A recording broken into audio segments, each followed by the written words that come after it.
get into the big bulk of the show I got lined up for today, and that is to talk about the negotiations between the U.S. and Iran to save the JCPOA. It's the Joint Comprehensive Plan of Action.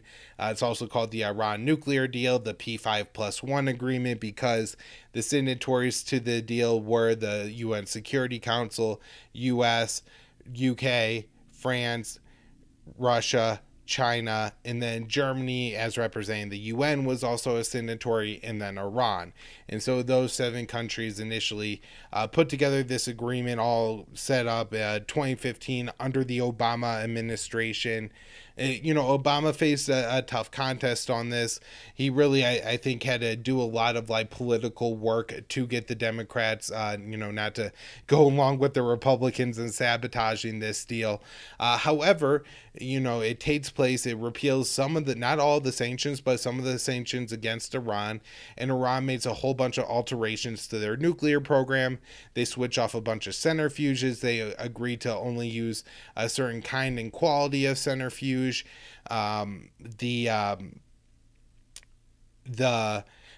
They poured concrete into their AROC and then converted their AROC reactor. That was something the United States had built for them. They stopped enriching uranium up to percentages that were being used to form medical isotopes in their research reactor. And so there were a lot of things going on here that was curbing Iran's civilian nuclear program. Not that they were working to make a bomb, but Iran was curbing their civilian nuclear program so that the quote-unquote breakout time, like let's say tomorrow Iran decided we're going to do everything they can to get a nuclear bomb, it would take a year to do so. And those were like some of the results of the Iran nuclear deal. Now, of course, everybody at the time complained about the deal for a whole bunch of stupid reasons. Trump liked to talk about the money the U.S. gave to Iran. We are honoring a court ruling. We had taken money in advance to purchase an Air Force for Iran, some, I believe, like more F-4 Tomcats and stuff like that. And then the Iranian Revolution happened, so we weren't going to give those weapons to the Ayatollah, but we kept the money they made advance payments for. And so, that money was given back to the Iranians. But now let's look at what happened under the Trump administration, where Trump started to put more sanctions on Iran, which was a real violation of the spirit of the Iran nuclear deal, and then ultimately just tore the things to shreds and removed the U.S. from the deal in May of 2018 and started to reimpose sanctions on Iran. Now, when that happened, Biden made a lot of good points. Actually, from the Hill, saying that Biden slams Trump over pulling out of Iran deal. It took years to achieve. It says, former Vice President Joe Biden slammed President Trump on Tuesday for his decision to withdraw the U.S. from the Iran nuclear accord, saying it took years to form the agreement and that no next step is apparent. Biden suggested the Trump administration would be hard-pressed to more efficiently curtail Iran's nuclear ambitions. He says, talk of a better deal is an illusion. It took years of sanctions, pressure, painstaking diplomacy, and the full support of the international community to achieve our goal. We have none of that in place today. And so I want to break down this part by a statement because I think it's like really revealing. I think in some ways it's an accurate critique of the Trump policy, but then when he goes and becomes president, we see like the maybe the little flaws that start in his statement that end up being why he doesn't actually save the Iran nuclear deal. And so he does make the good point here that there's not a better deal to be achieved. Now, the fundamental problems of his statement are: A, he believes Iran wants to make a nuclear bomb and this deal prevents it from happening. 2, that sanctions were key to getting the original nuclear deal in place, and that sanctions pressure is effective in negotiations. And also I think another problem we see here with Biden's thing is he's saying we don't have that in place today, but not necessarily that couldn't be in place in the future. And so he's looking and saying that today Trump can't get a better deal, but he's not necessarily saying that another president could have, and I think we'll see that come about.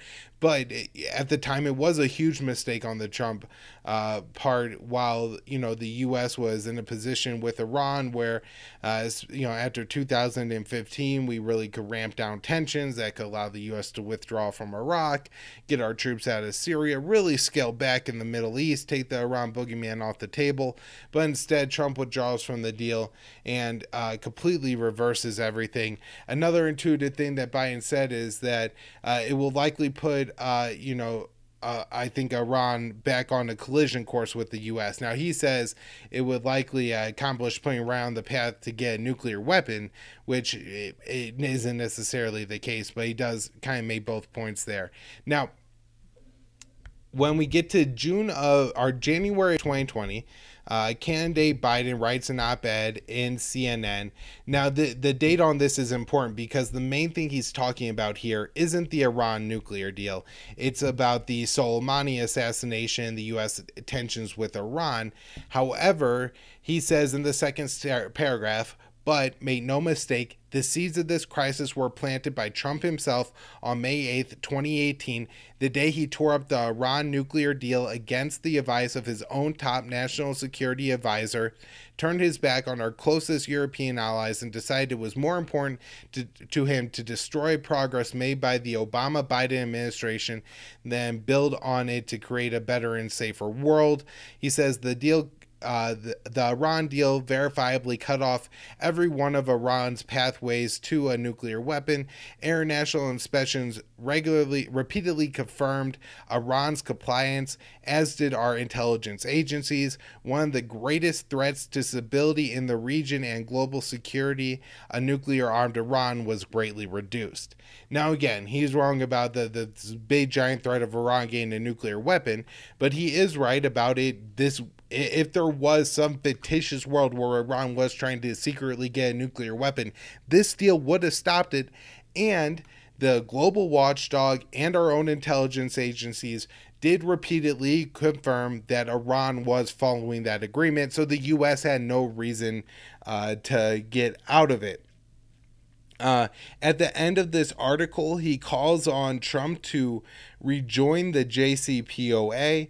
He says if Iran will comply with it as well. And so basically he's saying that if both countries get back into it, that's the path forward that Trump should take at this point. I mean, that sounded like a pretty decent offer, and something it sounded like that Biden could easily go through on. Obviously, he could spin this as bad, stupid, racist Trump just hated the great black Obama, and that's why he got out of this deal. And so now I'm getting us back into the deal. Yay, I'm the great returning America to normalcy president. I honestly can't believe we haven't heard that speech from Biden. And as we'll get into, his administration's position has been very far from it. But, that kind of seemed to be his take on it as a candidate, was that Trump made a real blunder here. But this reverses as he becomes president. Another statement I'll note is after he is president-elect, we have Antony Blinken, who at the time was serving as an advisor, not Secretary of State as he is today, but saying that if Iran comes back into compliance with the deal, then yes, Joe Biden said he would do the same thing, but we would use that platform to try to build a stronger, longer deal working with our partners. And so while now we start to really hear the stronger and longer, and we want to build on that. Now, in a way, this is kind of sensible diplomacy. We're going to take the first step of returning to the Iran nuclear deal, and then we're going to try to make more deals with Iran. There's, even after the Obama administration, there were other sanctions on Iran that had nothing to do with the JCPOA. And so there was, I think, reasons maybe for the U.S. and Iran to carry on additional negotiations. And so just depending on what the frame you read that in, like, we want to start with easy diplomacy and build to more difficult diplomacy versus we're going to demand war right up front. Now, once he became president, it starts to get quite a bit more clear. The day, either the inauguration day or the day after, we had White House Press Secretary Jen Psaki saying, well, the president has made it clear that though On diplomacy, the United States should seek to lengthen and strengthen nuclear constraints on Iran and address other issues of concern. And so this seems like it's more shifting to Iran needs to get under compliance with the nuclear deal, but then we need to lengthen and strengthen that before sanctions are removed. And it starts to become clear that the Biden administration maybe I'll go ahead and say, like, I think what happened was the Biden administration, when they came into office, Biden looked and said, right now we have support from our European allies because, I'm coming into office, and so they're all going to love the U.S. again.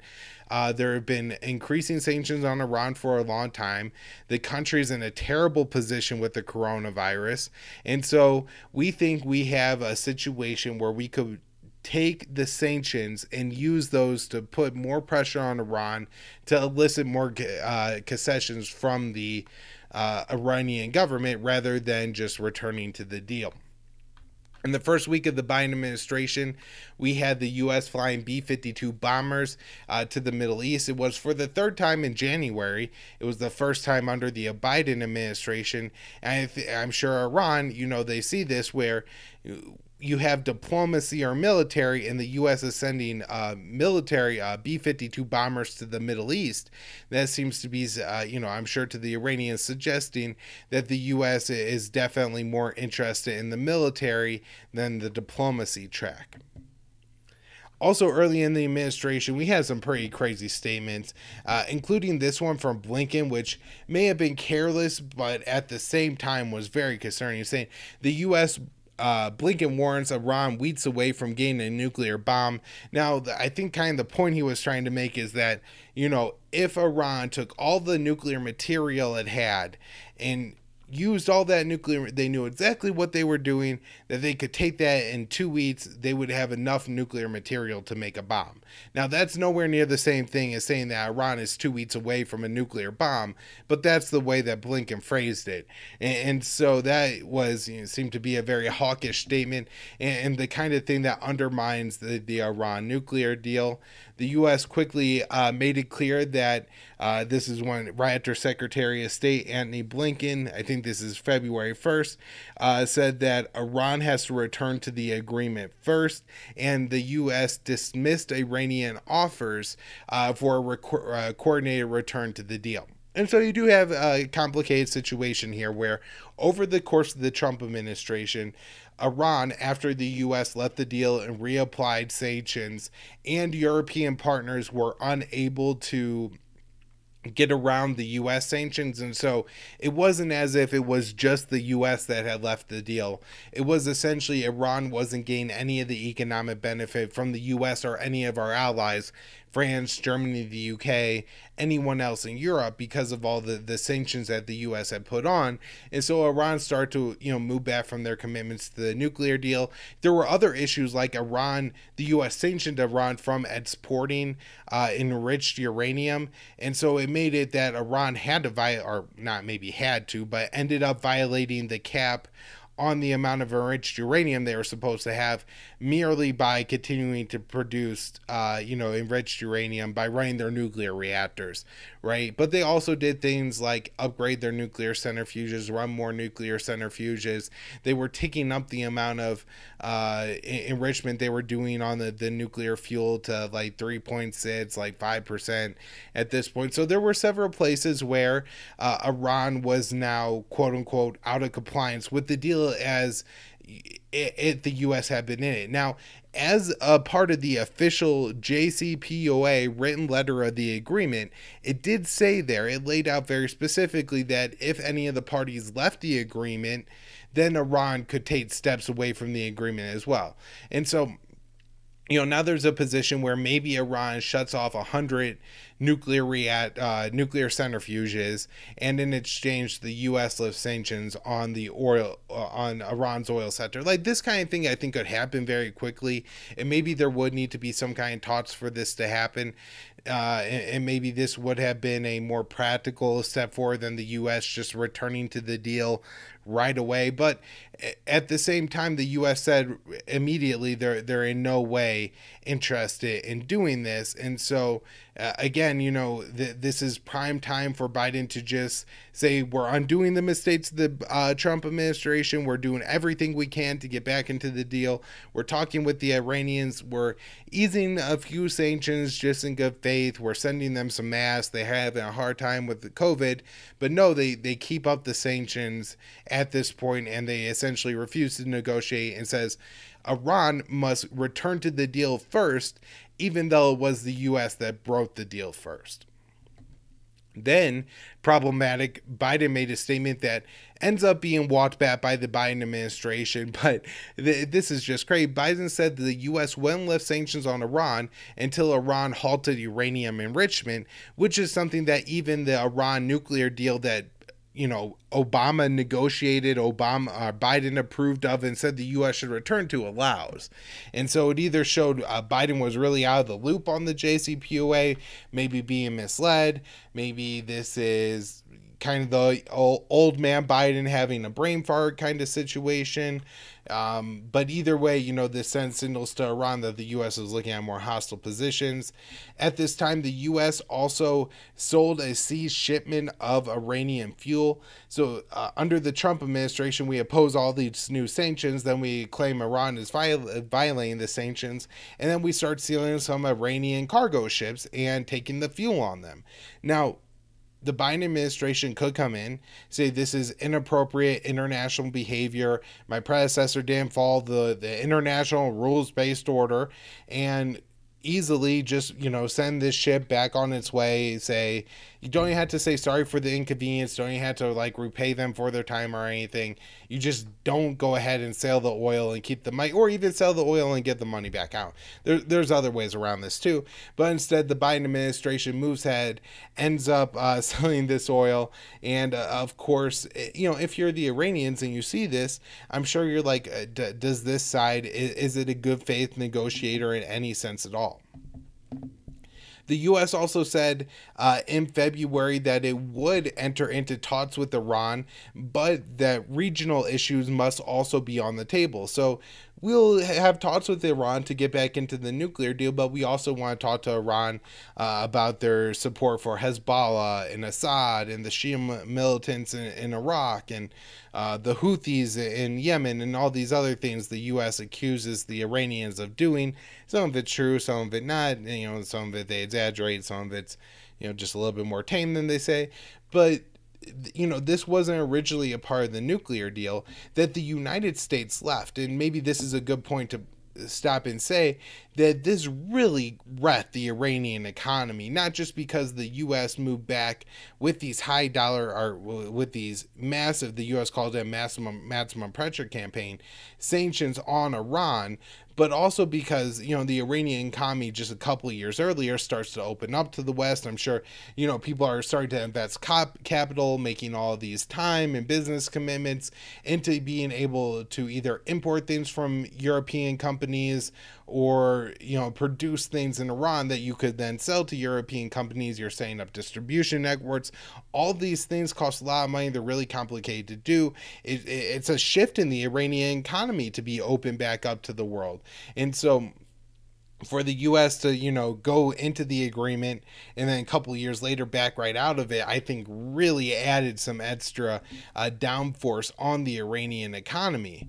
And so for the U.S. to not even be good enough to say, let's just negotiate on how to return to the nuclear deal, leave everything else aside, was probably a pretty easy non-starter for the Iranians, because after they've already been punished so much for negotiating with the United States, why would they agree on the start to additional concessions? At this same time, we had a thing going on within Iran where, because of the assassination of the Iranian nuclear scientist Fakhrizadeh in January, it was at the end of the Trump administration, wasn't yet into the Biden administration. This was pretty clearly carried out, at least in part, by Israel and Iran. Maybe the U.S. had a hand, maybe we just knew about it. Either way, as a result of that, feeling like they're, under attack in their own country with their scientists being assassinated, the Iranian government passed some kind of new ordinance that said that they were going to take more steps back from their cooperation with the JCPOA. And this included some of the additional and snap inspections that the IAEA, the International Atomic Energy Agency, this is the UN's nuclear watchdog, that they were going to roll these back. Now, Iran, even though their government had passed this, ended up negotiating with the IAEA to continue all the data collection, but just not pass it on to the IAEA as long as the U.S. re-entered the JCPOA, the Iran nuclear deal, within 3 months. Iran actually ends up extending this a couple of times before it ends up expiring, but this is, just goes to show that even throughout this, Iran is willing to negotiate with these, third parties, the IAEA, and try to carry things out in essentially good faith, only to have the U.S. continue to be an unwilling negotiating partner. Around the same time, February 22nd, Blinken, U.S. wants to strengthen Iran nuclear deal. Dave DeCamp at antiwar.com. He writes, Secretary of State Antony Blinken said Monday that the U.S. will work to lengthen and strengthen the Iran nuclear deal, known as the JCPOA. President Biden has said if Iran comes back into strict compliance with the United States, the U.S. will do the same. We will seek to lengthen and strengthen the JCPOA to address our other areas of concern about Iran's destabilizing regional behavior and ballistic missile development and proliferation. So again, we continue to have these statements from the Biden administration that, we're only willing to get back into the deal if Iran gets into strict compliance with it first, and then they're willing to negotiate on extending, the parts of the deal that restrict Iran's civilian nuclear energy and medical programs. Then we have a statement from Wendy Sherman, who was at the time the deputy nominee for Deputy Secretary of State. She has since been confirmed to the position. Recently, she was in China. But here, as she's a nominee, she's saying that even if the U.S. returns to the JCPOA, hundreds of sanctions will remain on Iran. And so if you're the Iranians, you had to hear this statement, and after this lady gets confirmed, and think that, well, it doesn't seem like the U.S. is really even would return to the nuclear deal. If we did, they're just going to take some steps back towards it, but keep on more sanctions. Then we have this character, Richard Nephew. He gets appointed as the deputy Iran envoy. I guess first I should mention Biden's Iran envoy is Robert Malley, who was key to negotiating the Iran nuclear deal. And when I heard that he was going to be the Iran envoy, I was somewhat optimistic the U.S. and Biden actually plan to return back to it, because it seems like if you want to get back into the agreement, one of the things that you could do is you could appoint Robert Malley to the position to help make that process happen. He has a relationship with Zaif. He helped negotiate this before, but then he makes his deputy Richard Nephew, who is the sadistic sanctions monster. He wrote a book, The Art of Sanctions, actually. I think Matt's changed the title in his thumbnail there. And in his book, The Art of Sanctions, he describes that, he was disappointed when he went to Russia and saw the price of chicken wasn't high enough and food was plentiful. And he was happy when Iranians had to pay more for food around the holiday, and talked about how the Obama sanctions on Iran were targeted to make the poor people in the country poor and the rich people in the country richer, to exacerbate the social issues in the country, and I guess hopefully make the people so poor that everybody will eventually rise up and overthrow the government. However, that part of the policy never actually ends up happening. You're just a terrible monster who made a whole bunch of children go hungry during the holidays, and other their children go hungry all the year.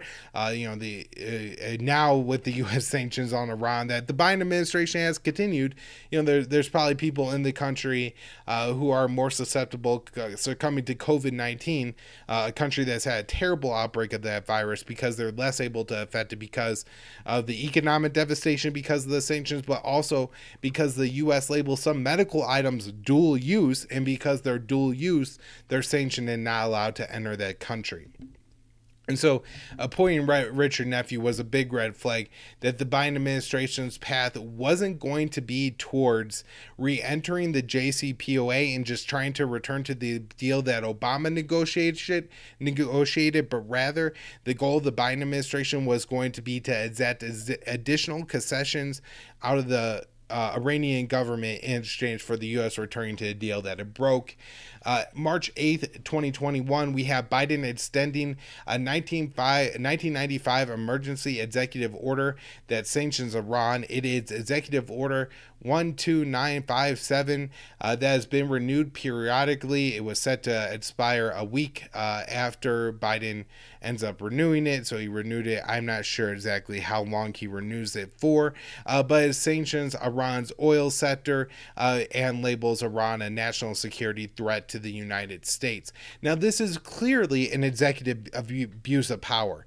You have an executive order that wages economic warfare. It's really a military action on Iran, and yet it's only been approved through executive fiat since 1995. If Congress wants to endorse this, they could pass it into law. If they don't, this should just be gotten rid of. You can't have executive orders for 25 years dictating foreign policy. The Biden administration also announced new sanctions on Iranians, and so this is going in completely the other direction. At this point in the Biden administration, he has followed more the path of the Trump administration than the path of the Obama administration, the path that he said he would be going down on. Secretary of State Antony Blinken said in a statement that the U.S. was blacklisting 2 interrogators from the IRGC on human rights violations. We also had on March 10th, Robert Malley, who again, before this, I was like, maybe this is the guy that'll lead the Biden administration back to the nuclear deal, but he made a statement that sounded very misinformed when he said that the administration was in no rush to revive the nuclear deal before the upcoming Iranian presidential elections. They happened in June. Now, at that time, you had the Iranian President Rouhani, who had negotiated the deal. The JCPOA was central to what he did, and he was known as a moderate in Iran. And so for a moderate to get elected next, because Rouhani wasn't eligible to run, getting back in the agreement would be something that would bolster the moderate's case that, look, there are people in the United States we could work with. Rather, if we drag our feet and don't get back into the deal ever after the election, it's going to bolster the hardliners' position because they're going to say, look how foolish the moderates look. Our country is suffering. And, we gave up things up front when we got into the Iran nuclear deal, and now we're in a worse position than ever before. And so Malley's saying, we're not concerned about getting back to the deal before the June elections. Signaled to me that Malley was a real problem here too. The U.S. and Iran in the beginning of April did finally agree to have indirect talks in Vienna. The indirect portion of this talks was a precondition, I think, of the Iranians. They didn't want to do face-to-face discussions because, they had initially said and claimed that, look, the U.S. unilaterally left this deal. The U.S. should unilaterally re-enter the deal. No discussions about it or anything like that. That's not the way this works. When you broke the deal, you return to the deal, then we'll get ourselves back into compliance with it. But they do end up agreeing to indirect talks in Vienna. Since April, we've had 7 rounds of talks. No deal has come out of it. Some progress seems to have been made, but at the same time, nothing conclusive has come out of it. But again, this is April we're talking about here. 3 days after the talks are announced, we have Israel informed the U.S. that attacked Iran's Savi's ship in the Red Sea on Tuesday, April 6th. It claims it was to retaliate against Iranian aggressions, but the timing of it seems to really suggest that the idea was to sabotage the talks in Vienna, either by getting Iran to react against Israel, which then Houthis in the U.S. could leverage against the Biden administration to keep them from entering into talks with Iran, or maybe even gain into some bigger conflict with Iran if Iran were to retaliate and hit like American targets or something like that. We have statements from Biden at the beginning of the talks after the first round of talks, with the Biden administration clearly saying that they're not even willing to lift all the Trump era sanctions. This is pretty key to me. This is where I start to really doubt if we're going to get back into this deal. I thought that maybe the Biden would do it just because it was such an easy victory to have. Blame everything on Trump. You return to the policies of Obama. It's going to ramp down tensions in the Middle East. COVID is going on. You could say it's going to help the Iranians with COVID, and that's how there's so many good arguments for it. But instead, they're saying that they're not willing to lift the sanctions, and it seems that some of the sanctions that they're unwilling to lift are about the IRGC, one of Iran's military branches. Then there was an attack on an Iranian nuclear facility on April 11th. This was likely carried out by Israel. Iran referred to it as nuclear terrorism, although they say they foiled most of the attack, so it wasn't very successful. We have more statements from the Biden administration in late April saying that the U.S. was open to lifting some terror sanctions, but was going to keep sanctions on the IRGC. The sanctions on the Islamic Revolutionary Guard Fighting Corps are Trump-era sanctions, and so these are sanctions that I think would have to be lifted in order to get Iran to return back to the deal. We then had an Iranian fuel tanker attacked off the coast of Syria, with 3 Iranians being killed. This came after Israel admitted to attacking almost a dozen Iranian ships in the region since, I believe, it was late 2019. So from that point until April 2021, those 18 months, Israel carrying out about 13 sabotage attacks on Iranian ships. Then we have the U.S. sending ships into the Persian Gulf, and these ships getting into skirmishes, not like shooting or anything, but the Iranian small vessels are traveling within, the U.S. will say 100 feet or 100 yards or something of these larger Coast Guard vessels that apparently were lost and confused that the Gulf of Mexico wasn't the Persian Gulf.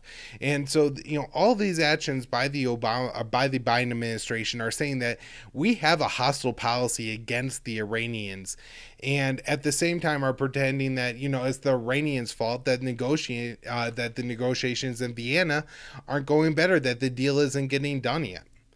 The U.S. also carried out massive war games in the Middle East targeting Iran at the beginning of June. They were called the Falcon Strike 21 aerial war games. Israel deployed 6 F-35s for it. The U.S. deployed F-35s. Britain deployed F-35s. Italy was involved. And again, if you're Iran, a country that, doesn't have a massive military, their military budget is fractions of what the U.S. is. I'm sure they have some air defense, but look, if the U.S. is flying a massive amount of air force in the region, this is a real threat to the Iranians. And at a time, the U.S. is also pretending to be involved in negotiations with Iran and Vienna. Seems like real double dealing. We have more statements, this time from Secretary of State Antony Blinken, saying that hundreds of sanctions on Iran will remain, including Trump-era measures, even if the U.S. returns to the JCPOA. So it's really not even the U.S. returning to compliance with the agreement. Throughout the negotiations, we've had various times where Iran would say we're close to an agreement, we think things are moving well. We've had statements from the Russian delegation, including Sergei Lavrov, saying that we're moving and close to signing an agreement. And every time that happened, and this is just one example that Dave DeCamp has written up here from the middle of June at antiwar.com, the U.S. throws absolute cold water on this, saying that there's no time frame, something might get done, something might not get done. We're close to an agreement, we're not that close. And so the U.S. really never seems to throw our, give to any idea that we actually might be getting closer to getting a deal done. Now, some of this may be like political strategy on the Biden administration's behalf in the United States. The like more we say, oh, we're getting closer to the deal, the more the Israel lobby, the Republicans, are going to be up in arms about getting closer to the deal. However, this is an easy debate for the Biden administration to win, and so they really should want to have it with the Republicans. After that, I believe June 18th or 19th, we have Iranian cleric Ibrahim Raisi being elected as the Iranian president. He was a hardline candidate. And so essentially at this point, the Biden administration has now created a position where it either doesn't return to the JCPOA or it returns to the JCPOA, but only after the Iranian hardliner has been taken presidency in Iran, which kind of will give him the political victory in Iran for returning to the agreement, which will help the Iranian economy. It'll be beneficial for Iran. That's why, even after the U.S. has been so negligent and such an unfaithful and backstabbing negotiation partner, they're willing to try to, get something done with the U.S. because the U.S. is the world empire. And if you want to have more prosperity in your country, you have to at least not be on the receiving end of the wrath of the world empire. And so this hardline candidate winning seems to be a real political loss and blunder for the Biden administration. They had these 6 months to return to the deal, and waiting all this time essentially guaranteed that, it's a worse situation than entering in when the moderate was in charge. We also have the U.S. seizing 33 domain names that it allied with Iran. Now, some of these were like Houthi groups, so who knows how actually much this had to do with the Iranian state or how much Iran cares at all. But the English domain name for Press TV was seized by the Justice Department, as well as, again, a bunch of other websites. A very provocative thing to do when you're, again, pertaining to negotiate with this country. The U.S. bombed Shia militias in Iraq and Syria at the end of the administration. And while on the show, I've made the point that, look, these militias are not as tied to Iran as the Biden administration likes to pretend that they are. The Biden administration says that bombing these militias sends a message to Iran. And so that is definitely a clear message that Iran will receive, that the Biden administration wants Iranian-backed forces to be on the receiving end of our bombs. So Iran then, June 27th here, announced that it will no longer cooperate with the IAEA on the monitoring deal. I still don't know all the details of what Iran, if they're still collecting this data, if they would be willing to turn it over to the IAEA should the U.S. return to the agreement, but the U.S., again, big blunder, could have gotten back into the agreement. IAEA would have had this data.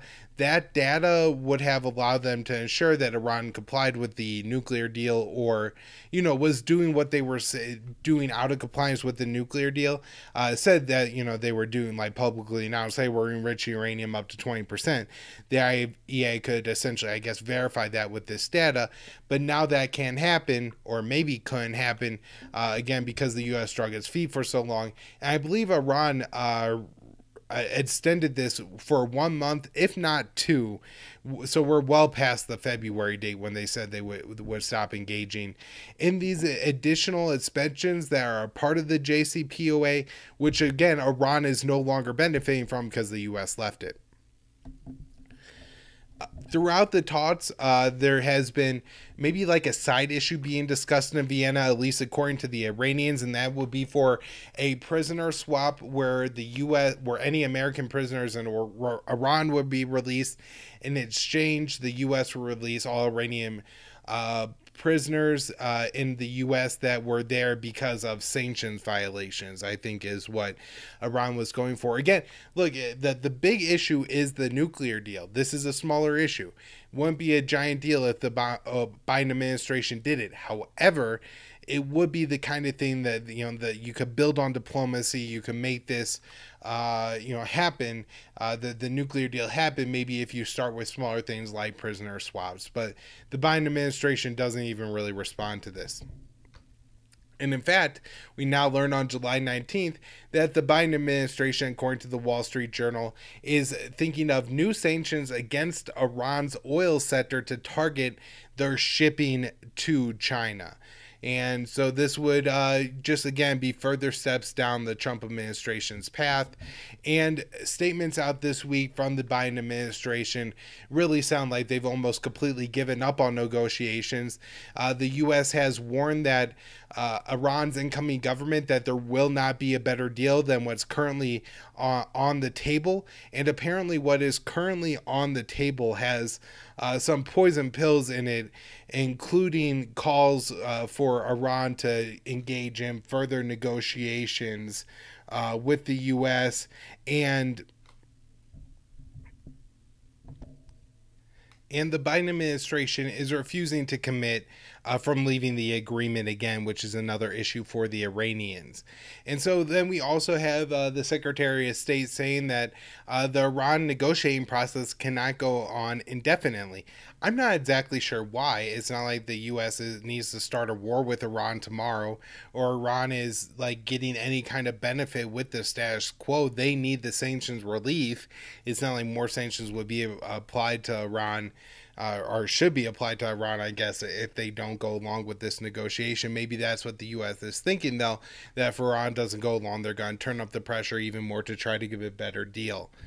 Anyways, that's basically what I want to go over on the Iran issue, to really get into and break down this issue and explain how the Biden administration botched an excellent idea to return to the deal, how he's empowered the hardliners in Iran with his negotiating strategy, where he's constantly shown a willing Iranian negotiating partner that the U.S. is unwilling and an untrustworthy negotiating partner.